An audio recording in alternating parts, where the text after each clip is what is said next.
जिस तरह से उत्तराखंड में भाजपा मंत्री के पति के द्वारा बयान आया है हमारे बिहार की उन तमाम करोड़ों बहन के लिए, यह बहुत बड़ा दुख की बात है कि अभी भी हमारे बिहार के सरकार चुप बैठे हैं और बिहार की उन तमाम करोड़ों महिलाएं मिल करके आपको वोट किए हैं ना, सभी बहनें आपको वोट किए हैं। तो आज फिर उन बहनों की न्याय के लिए आप लोग आवाज क्यों नहीं उठा रहे हैं? आवाज क्यों नहीं उठा रहे हैं? चारों तरफ से आवाज उठनी चाहिए, क्योंकि बिहार की उन बहनों की गरिमा की बात है, आत्मसम्मान की बात है।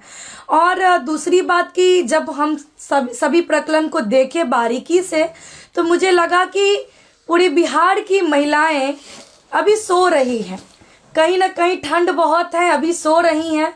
अब हम ही लोग समाज के क्षेत्र में जब काम कर रहे हैं तो आगे बढ़ करके जब तक हम लोग आगे नहीं बढ़ेंगे तो तब तक नहीं लगता कि बिहार की महिलाएं जाग पाएगी। इसीलिए बिहार की महिलाओं को भी और साथ ही साथ तमाम उन लोगों को भी, जिम्मेदार लोगों को भी जगाने की कोशिश कर रही हूँ आप लोगों के माध्यम से, आप लोगों के चैनल के माध्यम से। यह इतना बड़ा मामला है कि हर नेशनल मीडिया को इस मुद्दा को उठाना चाहिए। बिहार की बहन बेटियों की आत्मसम्मान से बढ़ के कुछ नहीं है, लेकिन एक भी नेशनल मीडिया इस पे बात तक नहीं कर रही है, क्योंकि कहीं ना कहीं लग रहा है सब कहीं ना कहीं दबाव में है। लेकिन संस्था भी बहुत है महिला को बात करने वाले के न्याय दिलाएंगे, लेकिन बहुत सारे संस्था खुला है, लेकिन संस्था वाले कहाँ हैं? बात किससे कीजिएगा जब सत्ता तो अपनी मजबूरी के कारण चुप है, क्योंकि उन्हीं के पार्टी के मंत्री के पति के द्वारा इतना निंदनीय बयान आया है बिहार की बेटी बहन के लिए, तो उनकी तो यह मजबूरी है। लेकिन विपक्ष की तो मजबूरी नहीं है ना, विपक्ष को तो अपनी बहन के लिए आवाज उठानी चाहिए। विपक्ष नहीं, जो कल के डेट में कह रहे थे कि मैं भी माँ हूँ और मैं भी माँ हूँ। बिहार के डॉक्टर दिलीप जायसवाल जी पूर्व में भाजपा के बिहार प्रदेश अध्यक्ष थे, उनके द्वारा भी मैं भी माँ हूँ का हाथ में पोस्टर भी है। वो माँ जो इस दुनिया में नहीं है, चली गई, वो तो सुनने के लिए भी नहीं थी, लेकिन यह अपमान तो बिहार की बेटी सुनी है ना। उसके लिए कब आप लोग घर से निकलेंगे? यही मैं कहने आई हूँ कि जब वोट भाजपा को मिली है तभी आज आप सत्ता में है ना, तो आज बहन के आबरू के ऊपर यह बात आ गई, तो आप लोग क्यों चुप हैं, क्यों नहीं आवाज उठा रहे हैं? दूसरी बात की मैं अपनी लीगल एडवाइजर शिवानंदन भैया के द्वारा मदद से मैं हर प्रकरण में साथ आगे बढ़ रही हूँ, और सचिवालय थाना पटना हम यही प्राथमिकी दर्ज करवाने के लिए थाना पहुंची थी। यह प्राथमिकी बिहार की समस्त महिलाओं के ऊपर जो यह बयान आया है उन्हीं के लिए यह आवेदन दर्ज करवाने के लिए पहुंची थी।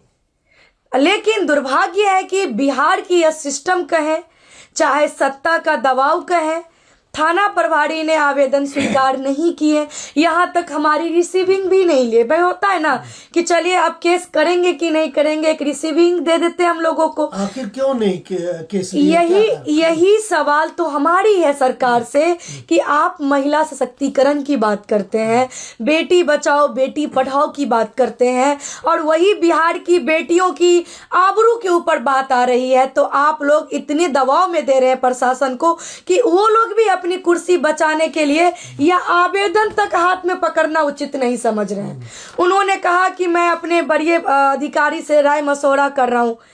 यह मेरे साथ घटना नहीं घटी है, मेरे पर्सनल मैटर नहीं है जो मैं आपके दरवाजे पर खड़ी हूं। यह पूरे बिहार की करोड़ों बहनों की इज्जत की बात है।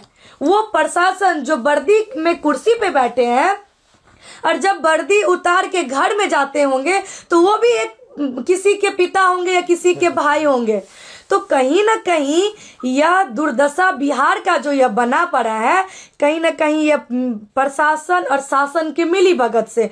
नहीं तो बताइए ना, अदर स्टेट में अगर चुनाव जीतनी है भाजपा को तो यह हथकंडा अपनाते हैं और बिहार के लोगों को गाली दे देते हैं। बहुत इजी टारगेट होता है चुनाव जीतना। ये कैसे कह सकते हैं बेटी बचाओ बेटी पढ़ाओ का अभियान? दरअसल बात ये नहीं है, इन लोगों की सोच इस बात को स्पष्ट कर रही है कि बेटी बचाओ अब बेटी का जो रेट लगाई जाती है वैसी मानसिकता वाले लोगों को ये लोग बढ़ावा देने का काम कर रहे हैं। नहीं तो डॉक्टर दिलीप जायसवाल जी कैसे कह रहे हैं कि सुबह का भूला शाम को वापस आ जाए, तो उसे भूला नहीं कहते, उसे माफ कर देनी चाहिए।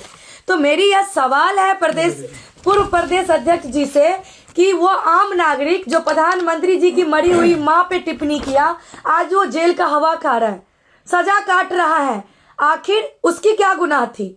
वो तो आम आदमी था ना, वही आपको वोट दिया जो आप सत्ता में बैठे हैं। तो मतलब उसके लिए कानून अलग है और सत्ता पक्ष के लिए कानून अलग है। एक देश में दो कानून कैसे चलेगी? एक सवाल मेरा यहाँ पे है। बिल्कुल पूछूं क्या? बिल्कुल। आप कह रही हैं कि ये ठंड का समय है तो बिहार की बेटियां बहनें बाहर नहीं आ रही हैं।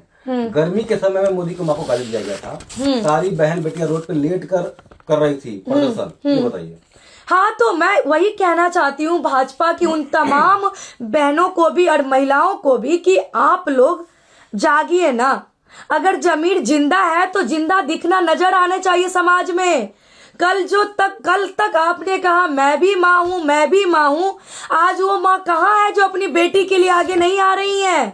मैं यह सवाल कर रही हूँ भाजपा की तमाम महिला विंग से, भाजपा के तमाम नेताओं से जो पोस्टर थाम के मैं भी माँ हूँ की बात कर रहे थे। थोड़ा देर के लिए स्टॉप कर लीजिए तो।